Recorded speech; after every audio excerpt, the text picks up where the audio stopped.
C'est un événement annuel qui se reproduit maintenant depuis 6 ans, que nous organisons au Stade de France. Réaliser un job dating au Stade de France, c'est quand même quelque chose de très emblématique. C'est un moment particulier dans lequel on va regrouper nos entreprises qui cherchent à recruter des apprentis du CAP au Bac+5 et nos candidats validés qui se préparent à intégrer la FORP pour la rentrée de septembre 2023. Fier d'être apprenti dans l'industrie.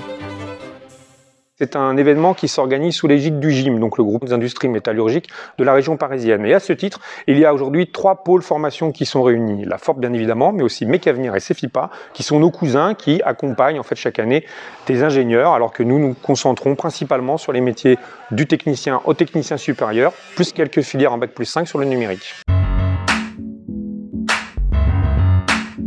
Aujourd'hui, on a 180 recruteurs qui sont regroupés et qui représentent à peu près 90 entreprises de tous secteurs, de l'industrie, de l'entreprise de proximité, de l'entreprise de service, des entreprises de type SNCF, RATP qui sont sur les transports en commun, de l'aéronautique, de l'automobile, voilà, un petit peu tous les milieux. De l'autre côté, c'est à peu près 500 candidats qui vont se présenter sur la journée en 2 tranches, de 9h à midi pour ce qui est de la matinée et cet après-midi de 14h à 17h. Si ça t'intéresse, du coup, je te laisse la carte, comme ça tu peux aller sur le site internet, tu as pas mal d'offres. On a rencontré de nombreux étudiants, des étudiants qu'on a trouvés motivés. Donc on est plutôt satisfait, en tout cas de la matinée qui s'est déroulée. On va voir pour la suite, mais bon présage. Ce genre d'occasion est unique en fait pour nos apprenants parce que d'abord ça va leur permettre d'optimiser leur temps de recherche. Par ailleurs, ça leur permet aussi d'avoir un tour d'horizon plus global des métiers qui sont proposés, des activités que les entreprises industrielles font dans notre territoire. Là, je suis au 4e entretien. C'est vraiment quelque chose de bien parce qu'on peut directement voir les recruteurs.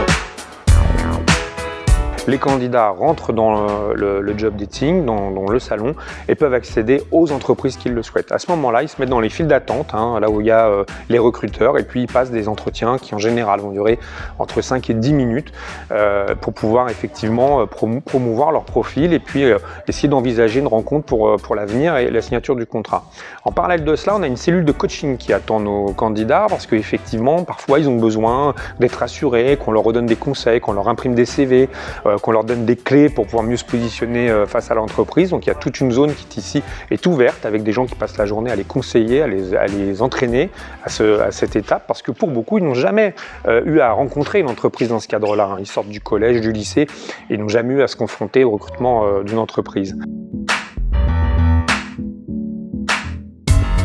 On vient régulièrement, on est venu l'année dernière, on a apprécié l'organisation, la foule, il y a quand même pas mal de monde et du coup on est revenu cette année.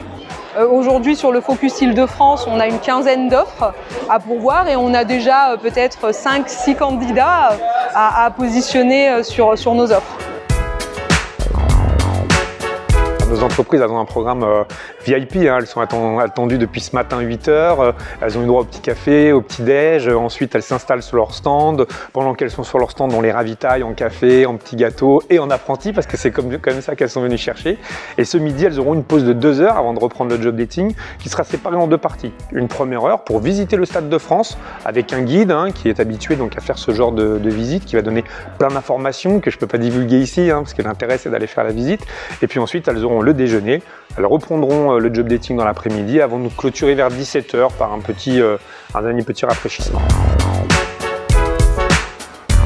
Pour tous ceux qui auraient raté cette date, que ce soit dire les entreprises ou les candidats, pas d'inquiétude. D'abord, la FORP va organiser dans chacun de ses sites, comme elle le fait chaque année, des mini-événements, des mini-job dating. On aura 4, 5, 6, 8, 10 entreprises et on fera venir les candidats qui soit ont loupé l'événement ou soit ne sont pas encore recrutés pour la rentrée, puisque notre campagne de recrutement va durer jusqu'à la fin de l'année, jusqu'à l'été par ailleurs. Et pour ce qui est des gros événements comme celui-ci, on en reproduira certainement un au mois de juin. Venez parce qu'aujourd'hui on est dans un secteur qui se transforme de jour en jour. On cherche des nouvelles compétences, on cherche de nouveaux profils, on cherche des choses complètement nouvelles par rapport à ce qu'on faisait avant. Et on est quand même très innovant. Voilà, ne pas hésiter à venir voir ce qu'on propose et venir nous rencontrer et de postuler sur nos offres. Et puis surtout d'être actif et réactif en ce moment, parce que c'est en ce moment que la campagne d'apprentissage elle se joue aussi bien pour eux que pour nous. On a été très bien accueillis, une super ambiance et un accueil vraiment parfait. Merci pour l'organisation et puis on espère en tout cas accueillir des jeunes très rapidement au sein de notre entreprise. Et un grand merci au gym qui nous a accompagnés maintenant depuis 2 ans sur cette mission particulière du job dating, cet événement particulier.